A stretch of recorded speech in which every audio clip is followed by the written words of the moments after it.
Level को ये समझना ज़रूरी है कि it is your fundamental right. तो ऐसा नहीं है, अगर आप स्पोर्ट्स में बहुत अच्छे हो तो आप स्पोर्ट्स कर लो और उसके थ्रू एडमिशन ले सकते हो उसी कॉलेज में जहाँ पे आपको लेना है। स्पोर्ट्स कोटा होता है एक। इनफॉर्मल एजुकेशन का मतलब ये है कि जो आपका बॉर्न एंड बॉटअप हुआ है जिस फैमिली में, जिस सोसाइटी में, जिस सराउंडिंग में, उन्होंने आपको क्या सिखाया है। Current age, why is everyone focused on marks instead of learning? पूरे सृष्टि में सिर्फ ह्यूमन ऐसा है कि जो अपने इंटेलेक्ट को डेवलप कर सकता है अलग अलग फॉर्म में, और अगर हम उसको डेवलप नहीं करेंगे तो आगे जाके उसके थ्रू जो एडवांटेजेस लेने हैं, ह्यूमन ब्रेन का जो इंटेलेक्चुअल डेवलपमेंट होना है वो नहीं होगा। तो मुझे भी आपको थैंक यू बोलना पड़ेगा। हेलो सर, मेरा नाम आरुष है और मेरा क्वेश्चन है कल्चर एजुकेशन को कैसे इन्फ्लुएंस करता है। अगर पढ़ना है तो आप कहीं पे भी पढ़ सकते हो और पढ़ाना है तो आप कहीं पे भी पढ़ा सकते हो, यही है quality. Welcome to School of Mindset. School of Mindset में आप सबका स्वागत है। इस पर्टिकुलर शो में आज हमारा मेन टॉपिक रहेगा व्हाई एजुकेशन इज़ इम्पॉर्टेंट, और हमारे साथ जुड़े हुए हैं ऐसे स्टूडेंट्स जिनके क्यूरियोसिटी में ये क्वेश्चन बहुत है, माने कि इस क्वेश्चन से रिलेटेड बहुत सारे और भी क्वेश्चंस हैं जो वो हमें इस शो में पूछना चाहते हैं। मेरा नाम है सिड एंड मैं इस शो को होस्ट कर रहा हूँ। एजुकेशन बहुत इम्पॉर्टेंट है और उसके लिए हमें जो चीज़ें बच्चों से जाननी है उसको हम ज़्यादा एक्सप्लेन करना चाहते हैं। मेरा एक पोम है जिसको मैं यहाँ पे बताना चाहूँगा। एक कदम तू आगे चल, ब्रह्मांड तेरे साथ है। ये एक जो लाइन है उसमें बहुत सारी चीज़ें छुपी हुई हैं। मीन्स एक कदम तू आगे चलेगा तो पूरा यूनिवर्स तुझे हेल्प करने के लिए तेरे पास हमेशा के लिए तैयार है। So education why it is important वो हम थोड़ा समझ लेते हैं। एजुकेशन से हमें क्या फ़ायदा होता है। एजुकेशन बेसिकली 3 कैटेगरी में डिवाइड होता है। एक होता है फॉर्मल एजुकेशन। फॉर्मल एजुकेशन का मतलब ये है कि जो आप डिग्रीज़ को अटेन करने के लिए जो प्रोसेस में हो उसको हम फॉर्मल एजुकेशन बोलते हैं। फॉर्मल एजुकेशन का मतलब है जैसे आपने स्कूलिंग कर लिया 1 to 10 standard, then 11 standard, then 12 standard, उसको हम फॉर्मल एजुकेशन बोलते हैं। और उसके बाद डिग्रीज़ कर ली और उसके बाद उसके थ्रू अगर आप जॉब या तो कोई भी बिजनेस करना चाहो तो उसको हम नॉर्मली क्या बोलेंगे, फॉर्मल एजुकेशन। एक होता है इनफॉर्मल एजुकेशन। इनफॉर्मल एजुकेशन का मतलब ये है कि जो आपका बॉर्न एंड बॉटअप हुआ है जिस फैमिली में, जिस सोसाइटी में, जिस सराउंडिंग में, उन्होंने आपको क्या सिखाया है, आपके एक्सपीरियंस से जो आपने लर्न किया उसको हम बोलते हैं इनफॉर्मल एजुकेशन। और उससे भी बहुत कुछ सीखने मिलता है। जिस कल्चर में आप रह रहे हो ना, उस कल्चर के थ्रू आपको बहुत कुछ ऐसी चीज़ें सीखने मिलती है जो सोसाइटी को आगे जाके डिफाइन भी करती है। और एक होता है non formal education. Non formal education का मतलब ये है कि जहाँ पे आपने अपनी डिग्रीज़ के अलावा स्किल्स को ध्यान में रखते हुए नई नई चीज़ें सीखी है। जैसे कि मान लीजिए आपने कोई कोर्स कर लिया, कोई वीडियो लर्न कर लिया, कोई ऑडियो बुक से लर्न कर लिया, इन सब को हम बोलते हैं informal education, basically skilled based education. Bharatvarsh में नेशनल एजुकेशन पॉलिसी के through informal education skill based courses को भी इंट्रोड्यूस किया जाने वाला है and it is very highly required component of the our national education policy. तो मैं चाहता हूँ कि आपको एजुकेशन का रियल पर्पस पता चले। और एजुकेशन हम 3 चीज़ों के लिए लेते हैं। एक होता है हमारा स्पिरिचुअल डेवलपमेंट, एक होता है इंटेलेक्चुअल डेवलपमेंट, और एक होता है हमारा इमोशनल डेवलपमेंट। इन तीनों चीज़ों को समझने के लिए हम एजुकेशन की बातें करते हैं, एजुकेशन लेते हैं। तो ऑल द 3 कंपोनेंट्स और ये एजुकेशन की बातें को लेके अगर आपको जो भी क्वेश्चंस है आप मुझे पूछ सकते हैं one by one. Okay? Hello sir, my name is Vraj. Sir, I want to ask a question. In the current age, why is everyone focused on marks instead of learning? Okay. So पहले तो ये समझ लेते हैं कि marks और learning के बीच का कनेक्शन क्या है। अब हमारी सोसाइटी में जिस तरीके से हम बॉर्न एंड बॉटअप हुए हैं, जिस तरीके से प्रोसेस हुई है, वहाँ पे मार्क्स का मतलब है कि योर क्रेडिबिलिटी, एंड लर्निंग का मतलब ये होता है कि आप कुछ चीज़ों को लर्न कर रहे हो और उसके थ्रू आप अपने एटीट्यूड में चेंज ला रहे हो। तो मार्क्स का मतलब ये है कि आपको एक क्रेडिबिलिटी मिलेगी। अब जैसे कि आपने कोई एग्ज़ाम दे दिया और उस एग्ज़ाम का रिज़ल्ट जो कुछ भी आया, मान लीजिए we will take 2 examples, okay. एक बच्चा जो है वो मार्क्स लेके आता है 50 मार्क्स आउट ऑफ 100 और दूसरा स्टूडेंट है जो मार्क्स लेके आता है 80 आउट ऑफ 100 मार्क्स। तो हमारी सोसाइटी उसको कैसे देखेगी? सबसे पहले उसका रिप्रेजेंटेशन क्या होगा? तो वो क्रेडिबिलिटी पॉइंट ऑफ व्यू से वो सबसे पहले क्या करेगा कि 80 वाला स्टूडेंट्स ज़्यादा अच्छा है in terms of education, not in terms of education, but वो सोसाइटी उसको हर एक तरीके से देखेगी कि यही अच्छा बच्चा है। बट रियलिटी में क्या ऐसा है? नहीं, रियलिटी में ऐसा नहीं होता है ना। We have set many examples और बहुत सारे एग्जाम्पल्स हमने देखे भी हुए हैं। जैसे आप सचिन तेंदुलकर का एग्जाम्पल ले लीजिए, उनके पेरेंट्स ने ऐसा बोला होता कि आप अच्छे मार्क्स लेके आओ, है ना, तो क्या वो हमारे इंडिया के लिए एक ऐसा नायाब हीरा बनते जो अभी भी हम लोग उनको याद करते हैं कि गॉड ऑफ द क्रिकेट, है ना? तो नहीं बन पाते। तो डेफिनेटली आपने जो बताया उसका अर्थ है, ये मतलब ये है कि हमें क्या करना है, मार्क्स और लर्निंग को अलग अलग देखना है। What do you want to see? How you are improving in every individual single examination, that is your learning. But do not ever connect your marks with your learning. Individual बच्चे का learning process दूसरे बच्चे से अलग ही होगा, कभी वो same नहीं हो सकता, है ना, वो कभी भी सेम नहीं होगा। हाँ, मार्क्स उसको एक आइडेंटिटी देता है, बट ये इम्पॉर्टेंट है आप जनरेशन को समझने के लिए कि marks is not ultimate outcome जिसको आप इवेल्युएट करना चाहते हो। You just have to see broad picture, not a small picture. But sir current time में तो सर यही है कि मार्क्स ही सब कुछ है मोस्टली। तो सर कॉलेज वगैरह में कट ऑफ वगैरह से ही सब होता है, कोई स्किल नहीं देखते मोस्टली कॉलेजेस में। एडमिशन लेना है तो सर मार्क्स ही देखते हैं मोस्टली हर जगह पे। एग्जैक्टली। सर उसका कोई कुछ नहीं, उसका अगर मान लीजिए आपको एडमिशन लेना है, हाँ सर, तो उसके लिए मार्क्स लाने पड़ेंगे, बिकॉज एडमिशन की प्रोसेस के लिए जो जो रूल्स सेटअप किए गए हैं वो इक्वालिटी बनाने के लिए किए गए हैं। तो अगर आप 50% मार्क्स लेके आते हो और कोई अदर स्टूडेंट 60% मार्क्स लेके आता है और दोनों को एक ही स्कूल में, एक ही कॉलेज में एडमिशन चाहिए, और मान लीजिए वो कॉलेज में एक ही सीट बचा हुआ है, तो डेफिनेटली उसको ज़्यादा प्रायोरिटी मिलेगी। और ऐसा इंडिया में है कि स्पोर्ट्स कोटा के लिए भी कुछ व्यवस्था की गई है।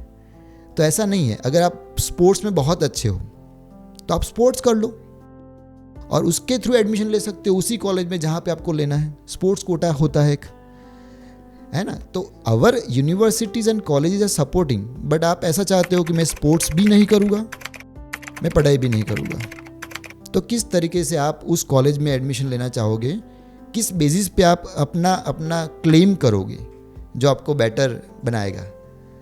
सो ये बात है, जब तक seats available it's okay, they will invite all of you, but seats available ही नहीं है तो आपको एक पैरामीटर तो रखना पड़ेगा, है ना। तो जैसे हम होटल में जाते हैं तो वेटिंग करते हैं, है ना, अगर कोई सीट खाली होगी तभी हम जा सकते हैं। ऐसा तो नहीं बोल सकते कि मुझे भी वहाँ बैठना है, उनके साथ ही बैठना है, उसी वक्त पे बैठना है, और पॉसिबल नहीं है। सो ये तरीका होता है किसी भी जगह पे एंट्री लेने का। हेलो सर, मेरा नाम ईशान है। मैं Yes, एक ईशान। बहुत बेसिक क्वेश्चन पूछना पाऊँगा कि एजुकेशन को हम एक फंडामेंटल राइट क्यों मानते हैं? एजुकेशन को फंडामेंटल राइट इसलिए मानते हैं कि अगर एजुकेशन होगा ईशान, तभी तो हम समझ पाएंगे कि हमारे आसपास की जो घटनाएं हो रही है वो क्यों हो रही है। मैंने जैसे बताया इंट्रोडक्शन में आपको कि एजुकेशन हम क्यों चाहते हैं, 3 चीज़ों के लिए। एक होता है स्पिरिचुअल डेवलपमेंट, एक होता है इमोशनल डेवलपमेंट, और एक क्या होता है, इंटेलेक्चुअल डेवलपमेंट। अब फंडामेंटल राइट ये इसलिए है कि मान लो आप किसी भी फॉर्म में एजुकेशन लो, लेकिन लो, चाहे इनफॉर्मल लो, फॉर्मल लो या नॉन फॉर्मल लो, ये आपका फंडामेंटल राइट है। अगर ये करोगे तो ही डेवलप होगे। पूरे सृष्टि में सिर्फ ह्यूमन ऐसा है कि जो अपने इंटेलेक्ट को डेवलप कर सकता है अलग अलग फॉर्म में, और अगर हम उसको डेवलप नहीं करेंगे तो आगे जाके उसके थ्रू जो एडवांटेजेस लेने हैं, ह्यूमन ब्रेन का जो इंटेलेक्चुअल डेवलपमेंट होना है वो नहीं होएगा। You might be knowing, mathematics जब हम करते हैं तो उसके थ्रू क्या प्रोसेस डेवलप होती है हमारे दिमाग में, हम चीज़ों को एनालाइज करना सीखते हैं, तो वो इंटेलेक्चुअल डेवलपमेंट हुआ। अब कोई बच्चा जब बॉर्न होता है और उसके थ्रू उसको मान लो 10 साल तक कोई भी एजुकेशन ना दिया जाए, कोई भी, और फिर क्या होगा सोचो ज़रा, क्या होने वाला है उसके साथ। उसको एजुकेशन नहीं दे रहे हम लोग, तो वो जो लर्निंग करेगा कहाँ से करेगा? अपने पेरेंट्स से किसी भी तरीके से करेगा। तो ये चीज़ों को ज़्यादा बेहतर बनाने के लिए, सोसाइटी को बेहतर बनाने के लिए इंडिविजुअल को ये समझना ज़रूरी है कि it is your fundamental right, individual को, and you have to take admission और you have to go through the education और लर्निंग प्रोसेस। क्योंकि आप अगर लर्निंग नहीं करोगे तो अल्टीमेटली जो डेवलपमेंट करना है ईशान, दिमाग का development, spiritual development and emotional development, वो नहीं होगा। एक और चीज़ बताता हूँ मैं आपको, बहुत ज़रूरी है। जैसे अगर हम कोई प्रोसेस में जाए, जैसे आप यहाँ पे आए हो, है ना, आपने मेरे साथ ये शो किया और मैंने भी आपको कुछ अच्छे अच्छे एडवाइस दी, तो मुझे भी आपको थैंक यू बोलना पड़ेगा। अब ये थैंक यू बोलने वाला कॉन्सेप्ट बिना पढ़ाए या बिना समझाए जल्दी समझ में नहीं आएगा, है ना। क्योंकि जो हम एनिमल्स को देखते हैं ना, एनिमल्स क्या करते हैं, अपना पेट भरने के लिए दूसरे एनिमल्स को किल करके खा जाते हैं। तो हम में और एनिमल्स में कोई फर्क नहीं रहेगा बाद में। इसीलिए एजुकेशन को फंडामेंटल राइट भी समझना चाहिए और उसको इंजॉय भी करना चाहिए। That is what it should be like that. Ishaan. Hello sir, मेरा नाम आरुष है और मेरा क्वेश्चन है, कल्चर एजुकेशन को कैसे इन्फ्लुएंस करता है? Yes, culture. पहले तो ये समझ लेते हैं कि कल्चर क्या है। आरुष, आपके हिसाब से कल्चर क्या होता है? बेसिकली जो भी आप देखते हो या फिर जिस ट्रेडिशन में आप रहते हो, हाँ, उससे आप क्या इन्फ्लुएंस होते हो, हाँ, उसके थ्रू आप क्या नॉलेज लेते हो? हाँ। तो कल्चर माने कि what society gives to you, what you are, in which society you are living in, और उनके वैल्यूज़। जैसे एक एग्जांपल लें कि अगर कोई हिंदू सोसाइटी में या तो हिंदू धर्म के आसपास पला बड़ा है, तो उसके एजुकेशन में उसके कल्चर का बहुत बड़ा रोल आएगा। फॉर एग्जांपल स्टार्ट करें प्रेयर से, तो जो प्रेयर होती है वो भी एक फॉर्म ऑफ एजुकेशन ही है। वो हमारे सब कॉन्शियस माइंड को डेवलप करती है और सब कॉन्शियस माइंड में वो प्रोग्रामिंग डालती है कि जब भी मुझे कोई प्रॉब्लम आएगा मैं प्रेयर करूँगा। तो वो कल्चर, वैसे प्रेयर हर एक कल्चर में है, आप चाहे क्रिश्चियनिटी में चले जाओ या हिंदुइज़्म में चले जाओ या मुस्लिम में चले जाओ, सभी जगह पे आपको प्रेयर्स मिलेंगे। बट डेफिनेटली उसके थ्रू अगर आपका जो इनफॉर्मल एजुकेशन है उसमें फ़र्क पड़ेगा। फॉर्मल एजुकेशन में कल्चर का बहुत ज़्यादा फ़र्क नहीं पड़ेगा, क्योंकि formal education is same for all of you, है ना। और जो बच्चा नॉन फॉर्मल एजुकेशन, उसका तो इंडिविजुअल अटेंशन होना चाहिए। जैसे आरुष को सीखना है कि मुझे डिजिटल मार्केटिंग सीखना है, तो आरुष डिजिटल मार्केटिंग जब सीखेगा तो उसका मतलब ये है कि वो उसकी इंडिविजुअल चॉइस है, वो किसी की और की चॉइस नहीं है। तो उसमें किसी कल्चर का इन्फ्लुएंस होने के चांसेस कम है, तो वो आपकी इंडिविजुअल चॉइस है। कल्चर का इन्फ्लुएंस मेरे हिसाब से सिर्फ और सिर्फ आपका जो इनफॉर्मल एजुकेशन है, जहाँ पे आप पले बड़े हो, उसमें हो सकता है। ना ही वो फॉर्मल में होगा, ना ही वो नॉन फॉर्मल में होगा, सिर्फ इनफॉर्मल में होगा। हेलो सर, मेरा नाम जॉय पंचाल है। सर, मेरा ये क्वेश्चन है कि हमारी सोसाइटी में अभी मैन को, लेडीज़ को, सबको इक्वली राइट्स मिलते हैं, लेकिन कुछ सोसाइटीज़ ऐसी है जो ट्रांसजेंडर को इक्वलिटी प्रोवाइड नहीं करती है, उनको एजुकेशन नहीं देती है। तो उसके लिए हमें गवर्नमेंट से क्या एक्शंस लेने चाहिए? Government is now always like promoting this case, suppose कि वो इक्वल राइट्स देना चाहते हैं, बट ये क्या हुआ है कि लाइक ऐसा कुछ है कि जो इंडिविजुअल्स के ऊपर डिपेंडेंट है. जैसे कोई ट्रांसजेंडर है और उनको कुछ पर्टिकुलर टाइप का एजुकेशन चाहिए, तो उनको हमारी सोसाइटी या गवर्नमेंट मना नहीं करता है. It is all about mindset कि जो जिसको एडमिशन लेना है या तो जिसको एजुकेशन में जाना है, उसके लिए एजुकेशन वही रहेगा जो हमने आगे बात की, उसका क्वालिटी भी वही रहेगा. द ओनली थिंग कि उनका खुद का माइंडसेट उस तरीके का होना चाहिए कि they wanted to take that kind of education and they wanted to grow. So ये इंडिविजुअल पे डिपेंड करता है. It is a mindset of surrounding people कि उनके लिए हम डिफरेंसेस क्रिएट करते हैं, लेकिन ये डिफरेंसेस सही में एक पर्टिकुलर ग्रुप का या एक पर्टिकुलर पर्सन का हो सकता है. गवर्नमेंट, सोसाइटी या तो यूनिवर्सिटीज़ के लिए ये कोई डिफरेंस नहीं है. वो उनको एडमिशन देते हैं और उनको इक्वल राइट्स देते हैं. Hello sir, hello. My name is Riddhi Shah. મારો ક્વેશ્ચન એ છે કે આજની જે મોડર્ન જનરેશનના બાળકો છે એ લોકો ફોર્મલ એજ્યુકેશનને એમની પ્રેક્ટિકલ લાઈફ સાથે કેમ કનેક્ટ નથી કરી શકતા? અને એ ખરેખર સાચી વાત છે કે ફોર્મલ એજ્યુકેશન પ્રેક્ટિકલ લાઈફમાં, રિયલ લાઈફમાં એવું લાગે છે કે ક્યાંય વર્ક નથી કરી રહ્યું. તો એનું સોલ્યુશન શું હોઈ શકે? તમારા પ્રશ્નનો અર્થ હું એવો સમજું છું, એવું તારણ કાઢું છું કે જે છોકરાઓ અત્યારે કરંટ એજ્યુકેશન સિસ્ટમમાં છે એ છોકરાઓ એનો પ્રેક્ટિકલ યુઝ કેવી રીતે કરવો એ પ્રોપરલી સમજી શકતા નથી. શું આ જ ક્વેશ્ચન છે ને તમારો? Okay, good. સો જે છોકરાઓ અત્યારે પ્રેક્ટિકલ એજ્યુકેશનને મહત્ત્વ નથી આપી રહ્યા અથવા તો નથી સમજી રહ્યા પ્રેક્ટિકાલિટી ઓફ ધ એજ્યુકેશનને, એના માટે ઘણા બધા કારણો હોઈ શકે. સૌથી પહેલું કારણ કે પિયર પ્રેશર, બીજું કારણ કે સરાઉન્ડિંગ પ્રેશર. કારણ કે એમને જો આપણે એવું શીખવાડીએ કે તમારે ફક્ત માર્ક્સ લાવવા માટે, રિઝલ્ટ લાવવા માટે ભણવાનું છે, તો પછી એની પ્રેક્ટિકાલિટી બિલકુલ ઝીરો થઈ જશે. કારણ કે learning is all about like making experiences.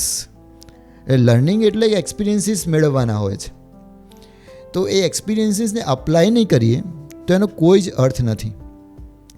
એટલે ઘણી વખત ઇવન ઘણા છોકરાઓ આખી સ્કૂલિંગને પતાવી દે અને ત્યાં સુધી એમને એવું ખબર જ ના હોય કે ઇલેક્ટ્રિસિટીના પ્રિન્સિપલ્સને એમના ઘરમાં કેવી રીતે અપ્લાય કરવા. તો એ એક ટાઈપનું એવું એજ્યુકેશન થયું કે જસ્ટ યાદ રાખો, લખી નાખો અને અપ્લાય નહીં કરો.